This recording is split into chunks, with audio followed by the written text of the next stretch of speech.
Pois bem, meus amigos, ontem o ex-presidente Jair Messias Bolsonaro deu entrevista no programa Pânico da Jovem Pan e a audiência explodiu como já era esperado, porque afinal de contas as lives do Bolsonaro dão muito mais audiência do que as lives do Lula. Eu acho que o Lula fica meio com inveja do Bolsonaro por causa disso, e é claro que a gente vai comentar sobre esse assunto, sobre o plano B do Lula. O Lula já tem um plano B para a próxima eleição presidencial. Vou contar aqui para vocês.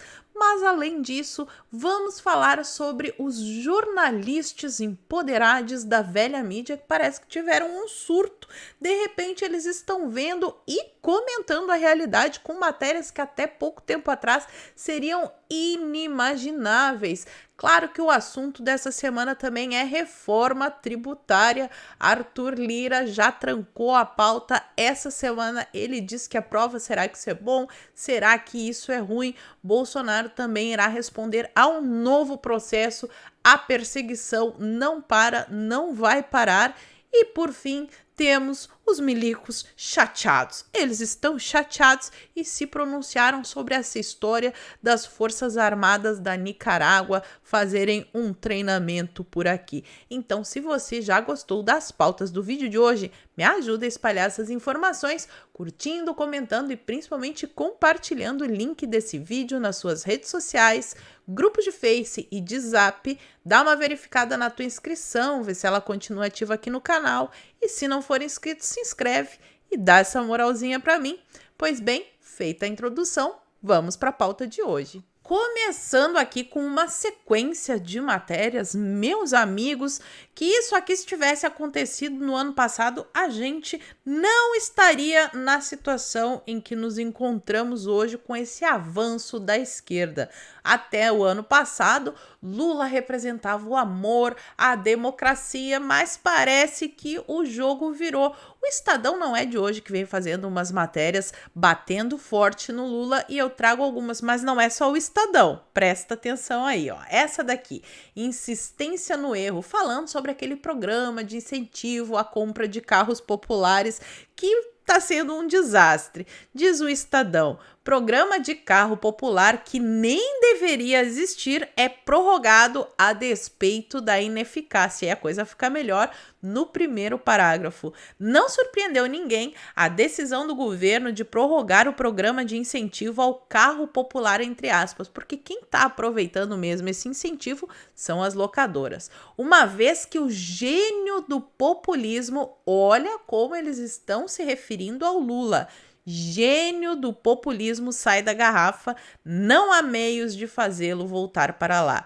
Restou ao ministro da Fazenda, Fernando Haddad, a inglória tarefa de fazer caber nas contas do governo os devaneios de seu chefe, presidente Lula da Silva. Olha o Estadão subindo o tom casualmente após a inelegibilidade do Bolsonaro. A intenção deles é essa daqui, ó, a reinvenção da direita. O Estadão é a direita, eu sei que vocês estão rindo. Olha só, para aproveitar as oportunidades da inelegibilidade do Bolsonaro, até porque não existe vácuo no poder, né, pessoal? A direita civilizada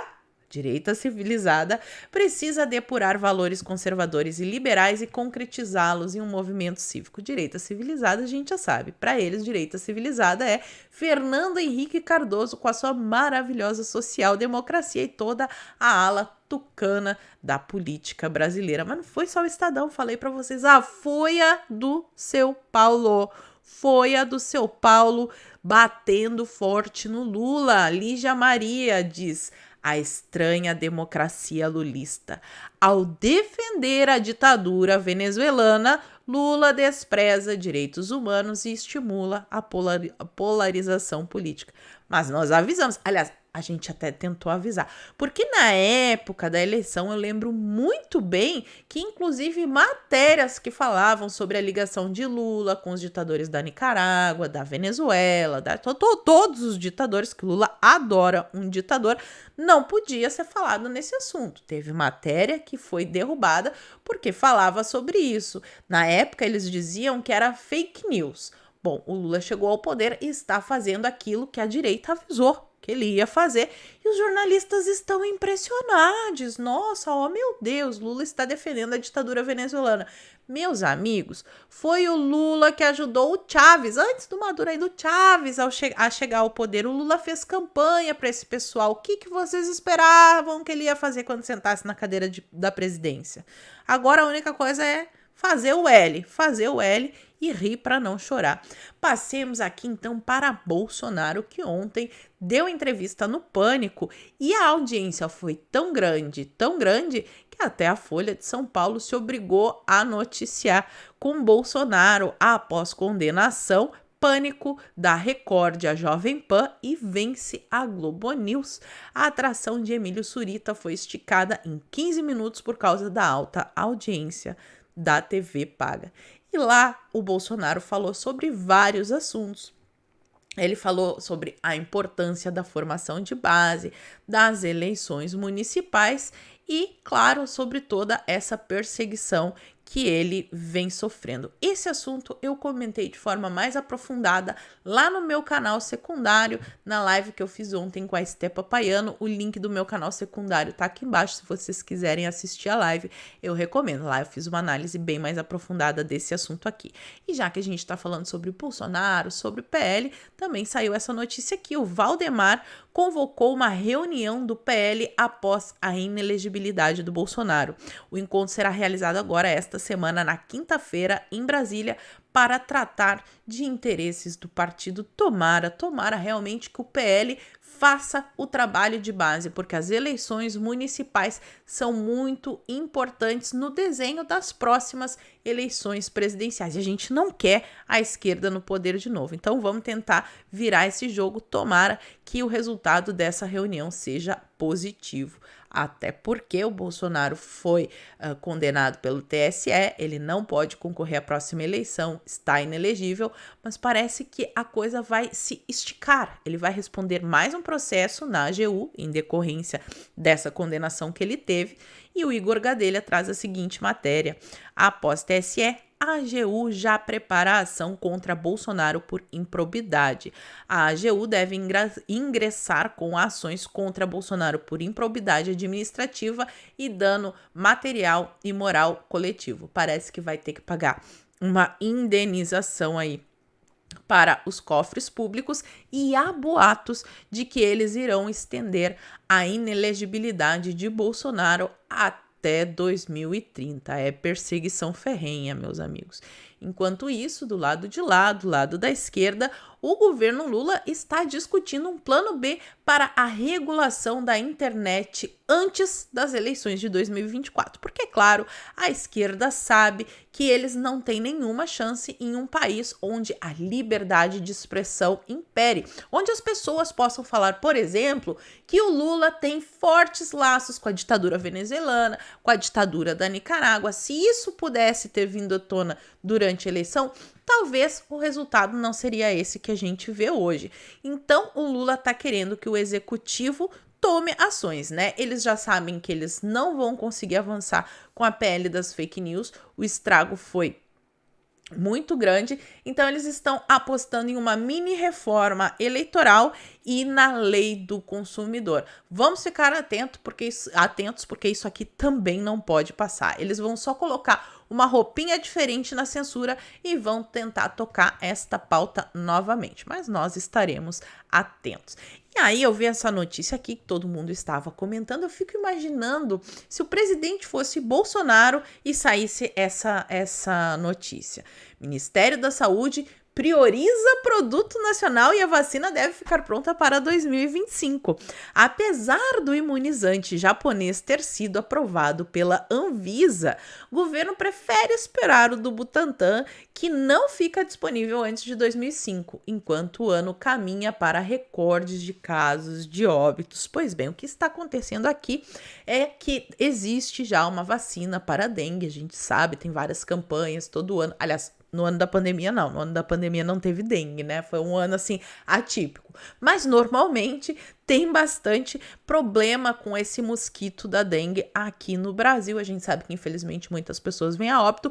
Mas, assim, se o Bolsonaro fosse presidente, a manchete não seria essa. A manchete seria algo como: Bolsonaro se recusa a comprar vacina por causa que ele quer fazer algum desvio. É Bolsonaro genocida. Mas como é o Lula, a Globo ainda está do lado do Lula. Vamos ver se eles vão também começar a bater no presidente, igual já está fazendo a Folha e o Estadão, ou se eles vão se manter nesta linha de assessoria de comunicação do governo. Passemos aqui para a pauta desta semana no Congresso Nacional, começando pelo post do presidente da Câmara dos Deputados, o senhor Arthur Lira, que postou ontem o seguinte: na reunião do Colégio de Líderes realizada na noite de ontem, decidimos os procedimentos para votarmos até o final de pautas importantes para o país. Reforma tributária,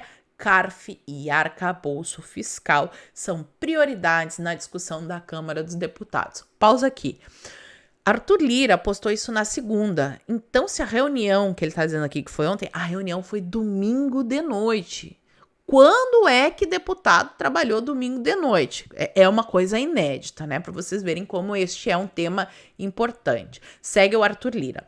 Não teremos reuniões de comissões, nem de CPIs ou sessões solenes. As bancadas e as frentes parlamentares se dedicarão ao debate dessas 3 pautas para, até o final, tenhamos aprovadas as matérias. Até o final da semana, né?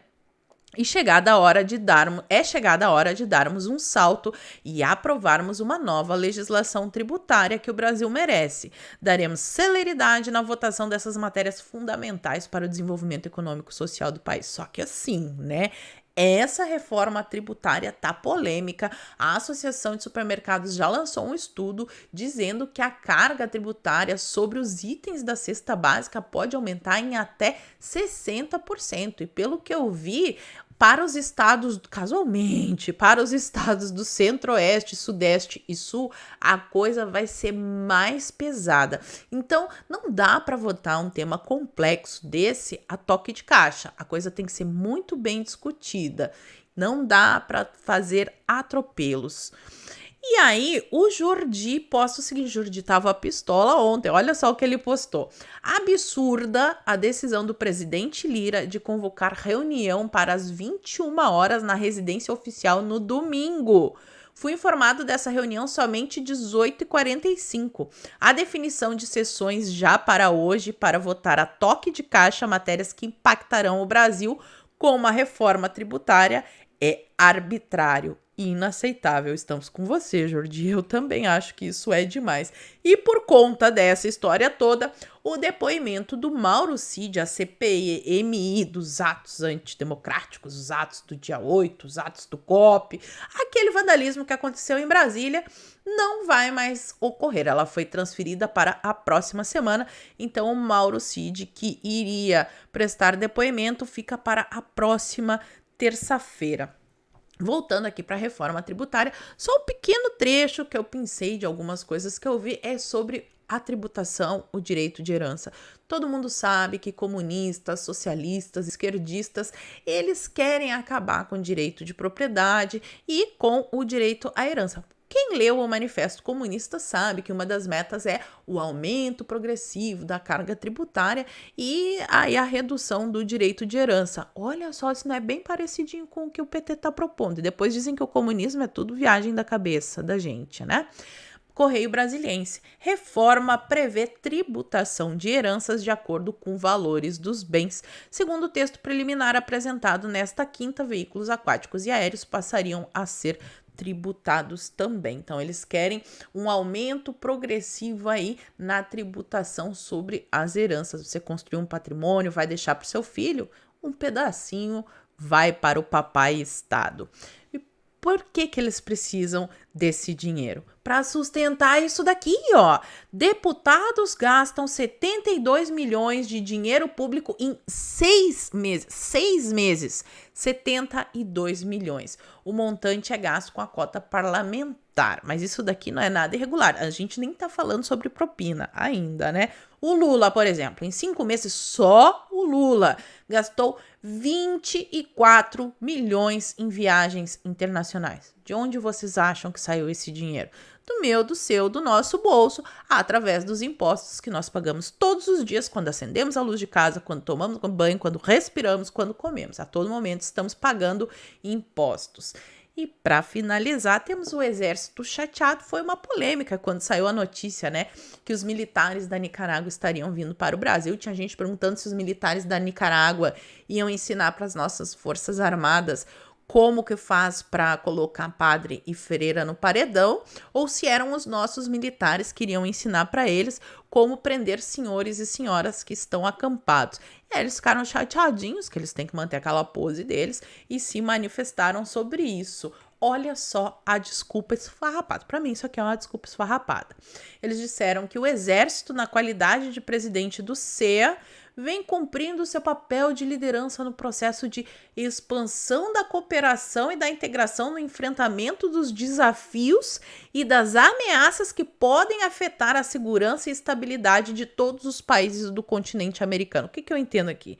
Que eles querem ensinar a ditadura da Nicarágua como não ter esse problema de estabilidade. A ditadura da Nicarágua tem que continuar bem estável. Ou será que é a Nicarágua que vem ensinar para os nossos militares? O que vocês acham? Fala para mim aqui nos comentários que eu quero saber. E aqui no fim do vídeo eu quero te fazer um convite. Se você gosta do meu conteúdo, eu te convido a fazer parte do Clube Marisa, minha plataforma exclusiva, onde eu posto conteúdos muito interessantes e, além disso, você ainda ajuda a manter aqui o canal. Então é www.paulamarisa.com.br. O link tá sempre aqui na caixa de informações e no comentário fixado. E o melhor de tudo, custa apenas R$ 9,90 por mês, menos do que um lanche. E por hoje eu vou ficando por aqui. Muito obrigada por terem assistido ao vídeo até o fim. Fiquem todos com Deus, um beijo e até a próxima. Fui!